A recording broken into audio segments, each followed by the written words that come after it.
Also on the front there, you can see a picture of perennially cheerful maniac Matt Hancock. And inside, on pages 12 and 13, it explains why.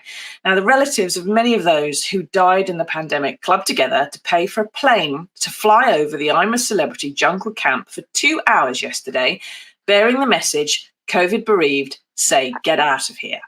Jess, do you think this will dampen his mood at all? Can anything dampen this man's mood? I hope so, but he seems to be completely, I don't want to say oblivious. I think he knows what people think of him, but I think he seems to have deluded himself a little bit that he's going to go into this program and come out and all will be forgiven. That may have worked with some actual celebrities in the past who have needed a little bit of positive PR, but it's a completely different story with someone like Matt Hancock, isn't it? I mean, he was the health secretary during a pandemic who broke his own lockdown rules. Yeah, and it's recent. It's not like it's 5-10 years ago, like Boy George's conviction for assault, which is sort of grim enough, him being in the jungle, but indeed, very, very raw. It's very raw, and for the families out there, I mean, there's been a lot about, he fell in love with his Gina, who's just flown out there to be with him. His mistress, now girlfriend, Gina. I'm gonna try it. Golo D'Angelo, and she's just arrived there. Now he was talking about this in the jungle. Oh, I fell in love. I couldn't help it. It's almost like he's not really fully understanding the severity of what he's done, which is shocking considering the scandal that came after it. It's less about, oh, you've fallen in love. What about the people who were married for 50 years who couldn't go and see their loved ones in hospital? Mm. What about them? They were in love as well. They didn't feel like they needed a quick grope in the office breaking lockdown rules. No. And regardless of whether or not you've fallen in love, the love you have for a partner is conditional. It's conditional upon their good behaviour, usually. Whereas the love for your children and quite often your spouse is fairly unconditional, right? You would do anything for your children. And Matt Hancock, with what he did, betrayed his family as well. Indeed. But on a personal level, there's that as well. And let's not forget, because there's been a lot of attention on Gina and what he did there with breaking the rules, but let's not forget he was also involved in the PPE crisis. I mean, the shambles that was the PPE and not having enough of it, not having the right stuff. He was involved in that. He was also involved in the decision to release 25,000 untested people from hospitals into care homes with, as I say, untested, without the testing, which was found to be unlawful by the courts. Now, I mean, to be honest, that strikes me as something that's even more severe than what happened with Gina and the breaking and the hypocrisy of breaking the rules. And yet here he is on a primetime ITV show trying to win us over by, messing about with a few cockroaches. I'm not buying it. I'm pleased the COVID families are not buying it. And I'm very shocked that anybody is. But sadly, people are. Well, let's see, shall we? Get into the comments, ask us your questions. Thank you for that lovely lead in there, Jess. Do you believe that Matt Hancock should be in the jungle? Do you think better of him for having seen how he's handled himself in there or during the trials? Do you find it offensive if you refuse to watch? Get into the comments and let us know. Julie says, get a grip. I lost 2 family members to COVID between March 2020 and April 2021. Do I blame the government? No. Obviously, Julie blames COVID there. But there are going to be some people whose relatives were in care homes and someone untested from hospital came in there and managed to contract the virus, bring it in, who perhaps either think that's just fate and it was going to happen anyway, or who do blame the fact that they may have lost a few months with their loved ones that they could otherwise have had by taking them off a little bit quicker. We'll just have to find out, won't we? Let us know in the comments. But this is sort of the issue, isn't it, Jess? That, I'm a Celeb is about taking public figures, whether they're loved or loathed, whether it's Katie Price or I can't think of any others, the other people that we've had in there, putting them in the jungle for us to torture a bit and maybe redeem themselves if they carry on well. Tony Blackburn, beloved. Rona Cameron, who no one really knew at the time, but did quite well in the jungle.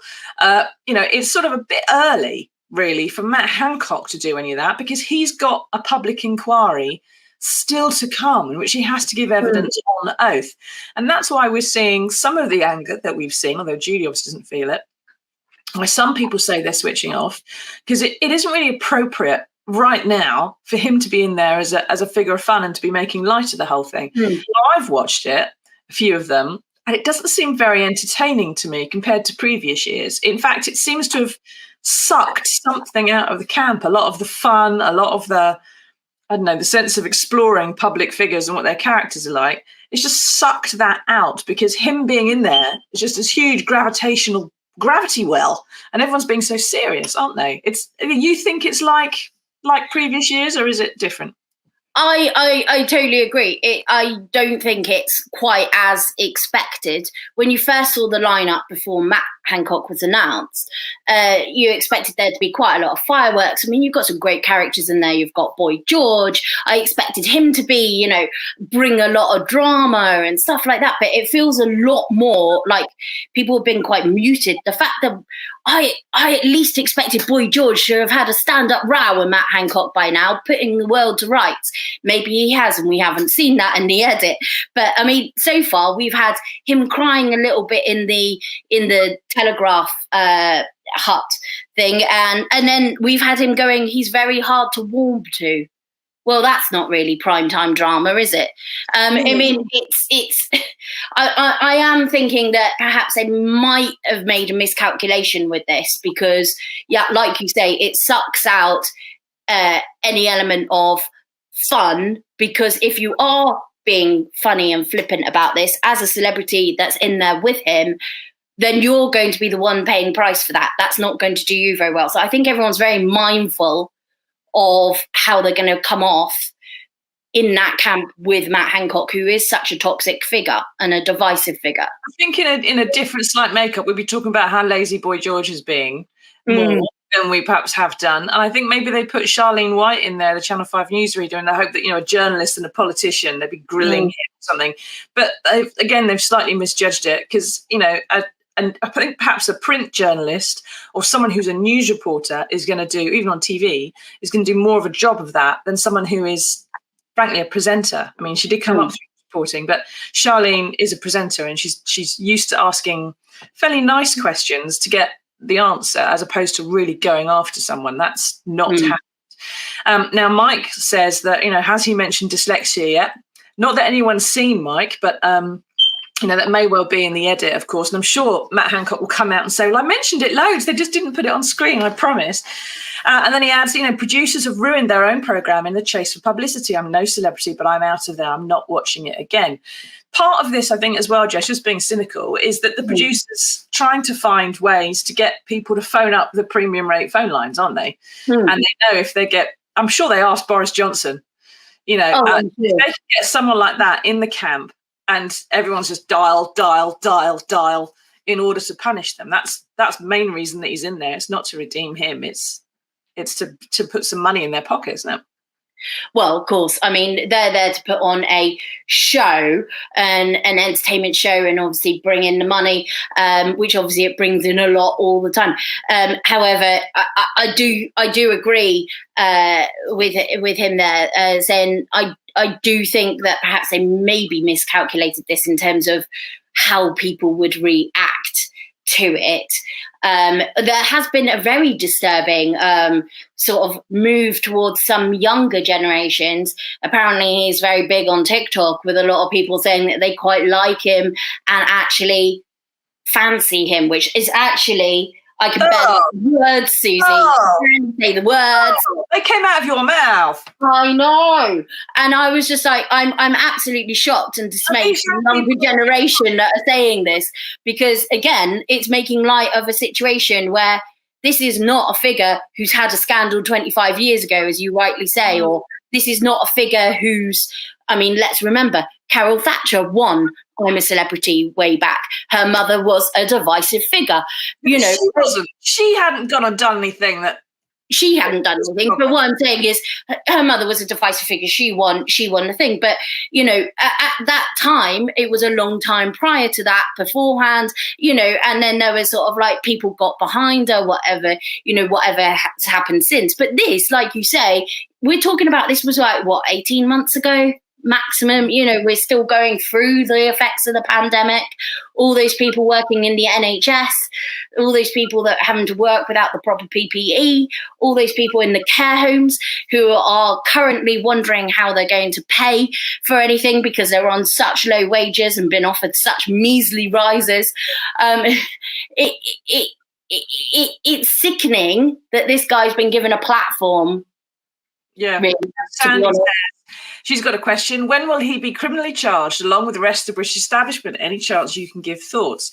The reason usually that you have a public inquiry, Sandy, is because there is a possibility of law breaking involved, and that's being done to gather some evidence and to force people to account for themselves.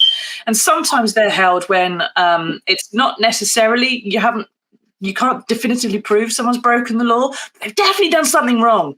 And you want to haul them over the coals and maybe look at whether or not the law needs tightening up. So the final report of a public inquiry will suggest, for example, some sort of legislation or perhaps, police charges, who knows. So those things might come at the end of the public inquiry, but public inquiries do last years. And he obviously wanted to be a celebrity before he got to that point. I think that's probably what will happen. I doubt whether he's going to be criminally charged because I suspect some of the worst decisions were probably actually enacted by people lower down. And politicians have a great way, as he's already told the camp, of pivoting and making sure that the blame goes somewhere else. But finally, and I sort of suppose, well, not quite finally, but there's also revealed in there that he's not going straight back to his constituency either. Mm-hmm. Poor old people of West Suffolk. On his way in, he vowed the moment he was out, he'd go back to being an MP. But now his girlfriend's flying out there. The first eviction's on Friday. And generally, Jess, they hang about, don't they, in a 5-star hotel for a few days, giving interviews, posing for pictures, and then going back to the camp for the final. So the suggestion is that's what he's going to do. Do we know if he is definitely going to get another week's jolly out of it? We don't know for definite yet, and nothing's been confirmed of whether he's definitely going to be staying till the very, very bitter end. But usually that is what happens. You're correct. They go back to the hotel. It used to be the Versace Hotel nearby. Very, very nice. You were lucky if you got voted out first, to be honest. You get the money. You get to spend a week in the 5-star hotel, living it up. You go back for the wrap party and the final. It's very the fact that his girlfriend's only just arrived in Australia, which, let's face it, is not a quick hop across the channel on a flight, is it? Would suggest that he's intending to do the full show. But at the moment, it has not been 100% confirmed because we don't know when he's going to go out.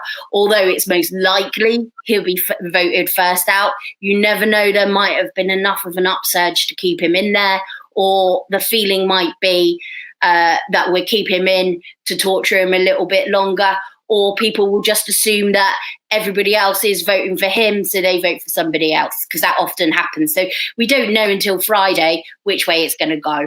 But I suspect, if you're in West Suffolk, I wouldn't expect to be ringing your constituency office and getting Matt Hancock on the phone on Saturday morning or Monday morning. I doubt. I think he'll still be on a plane. Although I would love to see his inbox when he finally gets out and logs onto his email. Now, keep asking us your questions. What do you think about him staying there for an extra week? Do you think that's part of the contract that he would have signed? Do you think he should be going back home to deal with the constituency matters? Do you think he can handle that quite easily on email and over Zoom? We're in a brave new world now. Perhaps that's what he can do. Sandy says there's no COVID amnesty for anybody, politicians, TV personalities, or anyone else. Finally, before we move on to the next story, Jess, I suppose this is sort of the problem with politics, isn't it? Politicians, they think it's about being a celebrity, about being loved. And we think it's about actually doing stuff that's good or useful. We don't ask the same of Boy George. And yet, here's Matt comparing himself to Boy George, putting himself in a popularity contest with Boy George and Sean Walsh and Mike Tindall. They're going, you all have completely different jobs. Yeah, completely different jobs. I mean, this just goes to show how much his presence there has overtaken the show, because we've barely talked about Mike Tindall, first royal member in the jungle, and we're barely talking about him because it's all been overshadowed. You're right, he's putting himself in that popularity contest, which is not what we want from our politicians. If we wanted our politicians to be celebrities, then, you know, we actually get to vote for the celebrities on here. We don't actually get to vote for the Prime Minister in the last two, you know. So it's a very, very bizarre situation. And let's not forget, he's already filmed Celebrity SAS as well. So he's already got another reality show in the bag that we're going to see him on, where he'll be talking again about his quest for redemption and the way he's been treated and the perceptions of him out there. Well, I'm sorry, sometimes the perception is just what people see, and that they're seeing what is there. So. Yeah, and he's bulletproof, he seems to be. He's got no sense of self. He's got no self-awareness. He's got no sort of internal wobble or doubt. And he's completely in denial about some of the things that have happened, it would appear, and who he is as well, what his purpose is on the planet, which is not being a celebrity, last time I checked.